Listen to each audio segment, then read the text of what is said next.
Shalom saudara yang dikasihi Tuhan Yesus Kristus. Selamat pagi, salam sejahtera buat saudara semua dimanapun saudara berada. Damai dan sukacita oleh Roh Kudus melimpah senantiasa dalam hati dan kehidupan saudara semua. Sebelum kita mendengarkan renungan firman Tuhan, mari sama-sama kita siapkan hati kita dan berdoa.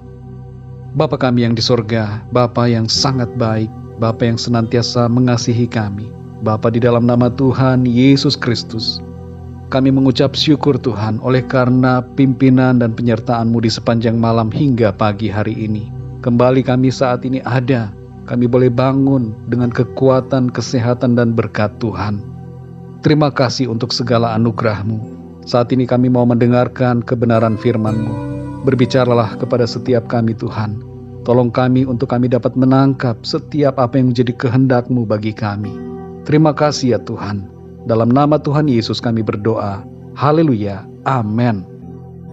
Saudara yang dikasihi Tuhan, ayat pembuka renungan kita pada saat ini terdapat di dalam Wahyu 3 ayat yang ke-11.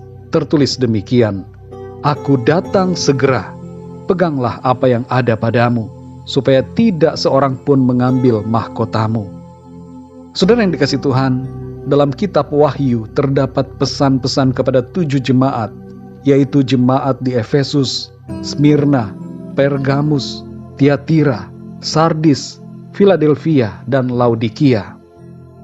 Pesan atau nasihat ini perlu kita perhatikan karena jemaat-jemaat dalam kitab ini berbicara mengenai kondisi jemaat di akhir zaman. Dan ini berarti bahwa kita termasuk di dalamnya. Karena itu saudara, setiap pesan yang ditujukan kepada setiap jemaat hendaknya kita perhatikan, renungkan, dan jadikan refleksi buat diri kita masing-masing. Apabila ada area-area dalam kehidupan kita yang perlu kita perbaiki, maka mari kita perbaiki seturut dengan pesan firman Tuhan. Tuhan mengasihi saudara dan saya, dan mau agar kita semua mengerti dan menuruti kehendak-Nya. Berikut ini saudara, adalah inti dari 7 nasihat yang perlu kita perhatikan. Yang pertama, jangan tinggalkan kasih yang semula kepada Tuhan. Dalam Wahyu 2 ayat yang ke-4 dikatakan, Namun demikian aku mencela engkau, karena engkau telah meninggalkan kasih-Mu yang semula. Yang kedua saudara, jangan takut menghadapi penderitaan, setialah sampai mati. Dalam Wahyu 2 ayat yang ke-10 dikatakan, Jangan takut terhadap apa yang harus engkau derita. Sesungguhnya iblis akan melemparkan beberapa orang dari antaramu ke dalam penjara, supaya kamu dicobai, dan kamu akan beroleh kesusahan selama 10 hari. Hendaklah engkau setia sampai mati, dan aku akan mengaruniakan kepadamu mahkota kehidupan. Yang ketiga saudara, jangan hidup dalam penyembahan berhala, percabulan dan perzinahan, tapi mari bertobatlah dan hidup kudus di hadapan Tuhan. Dalam Wahyu 2 ayat 14-15 tertulis, Tetapi aku mempunyai beberapa keberatan terhadap engkau. Di antaramu ada beberapa orang yang menganut ajaran Bileam, yang memberi nasihat kepada Balak untuk menyesatkan orang Israel, supaya mereka makan persembahan berhala dan berbuat zina. Demikian juga ada padamu orang-orang yang berpegang kepada ajaran pengikut Nikolaus. Yang keempat saudara, jangan ikuti pengajaran palsu yang sesat serta yang duniawi. Lakukanlah tugas pekerjaan panggilan kita sampai pada kesudahannya. Dalam Wahyu 2 ayat 24-25 tertulis, Tetapi kepada kamu, yaitu orang-orang lain di Tiatira, yang tidak mengikuti ajaran itu, dan yang tidak menyelidiki apa yang mereka sebut seluk-beluk iblis, kepada kamu aku berkata, Aku tidak mau menanggungkan beban lain kepadamu, tetapi apa yang ada padamu, peganglah itu sampai aku datang. Yang kelima saudara, bangkitlah dari kematian rohani dan berjaga-jagalah. Dalam Wahyu 3 ayat yang kedua dikatakan, Bangunlah dan kuatkanlah apa yang masih tinggal yang sudah hampir mati.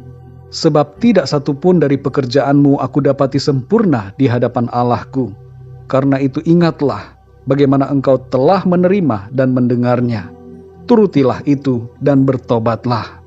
Karena jikalau engkau tidak berjaga-jaga, aku akan datang seperti pencuri, dan engkau tidak tahu pada waktu manakah aku tiba-tiba datang kepadamu. Yang keenam, saudara, berpeganglah terus pada iman kita sampai akhir. Dalam Wahyu 3 ayat yang ke-11 tertulis, "Aku datang segera, peganglah apa yang ada padamu, supaya tidak seorang pun mengambil mahkotamu." Dan yang ketujuh, jangan suam-suam kuku. Mari buka hati kita dengan sungguh-sungguh bagi Tuhan. Dalam Wahyu 3 ayat 15 dikatakan, "Aku tahu segala pekerjaanmu. Engkau tidak dingin dan tidak panas. Alangkah baiknya jika engkau dingin atau panas." Saudara yang dikasihi Tuhan, Roh Kudus akan menolong kita untuk mengerti apa yang menjadi kehendak firman Tuhan atas diri kita masing-masing. Kalau selama ini kita hidup dalam ketidakbenaran, mari bertobat saudara, hidup benar dan semakin mengasihi Tuhan. Berjaga-jagalah senantiasa dan setialah sampai kepada akhirnya, supaya ketika Tuhan Yesus datang, Ia mendapati kita sempurna di hadapan-Nya. Kasih karunia Tuhan akan memampukan kita semuanya. Mari kita berdoa saudara. Bapa kami yang di sorga, Bapa di dalam nama Tuhan Yesus Kristus, kami mengucap syukur untuk firman-Mu ya Tuhan, yang sudah kami dengar pada saat ini, yang mengajarkan kepada kami, mengingatkan kami, menegur kami, supaya kami hidup sungguh-sungguh setia dan berkenan di hadapan-Mu Tuhan. Di akhir zaman ini, ada begitu banyak tantangan-tantangan iman yang mencoba untuk menarik kami menjauh dari Tuhan. Tapi kami percaya dengan kekuatan kasih karunia-Mu, kami akan dimampukan oleh Engkau untuk hidup benar dan hidup kudus setia di hadapan-Mu. Tolong kami ya Tuhan, ampunilah kami kalau selama ini ada hal-hal di dalam hidup kami yang tidak berkenan kepadamu. Kalau selama ini kami telah berbuat dosa, telah menjauh dari Tuhan, kami mohon ampun. Layakkanlah kami kembali di hadapan-Mu. Basuh kami dengan kuasa darah-Mu.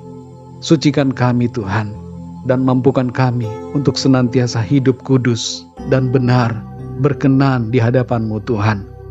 Kami mau sungguh-sungguh setia melayani Engkau, dan berpegang kepada iman kami yang murni.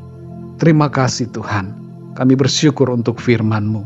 Di sepanjang hari ini, kami mohon tuntunan Tuhan. Pimpin kami ya Tuhan, dalam segala aktivitas dan kegiatan kami. Biarlah dalam semuanya itu, nama-Mu Tuhan senantiasa kami muliakan. Kami berdoa untuk yang sakit, jamahlah ya Tuhan, sembuhkan, pulihkan, dan berikan kekuatan serta kesembuhan yang sempurna. Kuatkanlah yang lemah ya Tuhan, bangkitkanlah semangat mereka yang berputus asa, dan berikan jalan keluar, pertolongan-Mu yang ajaib kepada setiap mereka yang sedang mengalami masalah dan pergumulan dalam hidupnya. Terima kasih ya Tuhan. Kami percaya berkat damai sejahtera, kasih karunia dari Tuhan senantiasa melimpah dalam kehidupan kami. Terima kasih ya Tuhan. Dalam nama Tuhan Yesus Kristus, Tuhan dan Juru Selamat kami berdoa dan mengucap syukur. Haleluya. Amin. Puji Tuhan, saudara yang dikasihi Tuhan, saya percaya firman Tuhan menjadi berkat dan kekuatan buat saudara semua, dan Roh Kudus akan menolong saudara untuk lebih lagi memahami kebenaran firman Tuhan. Tuhan Yesus memberkati saudara semua. Sampai jumpa dalam renungan yang berikutnya. Haleluya.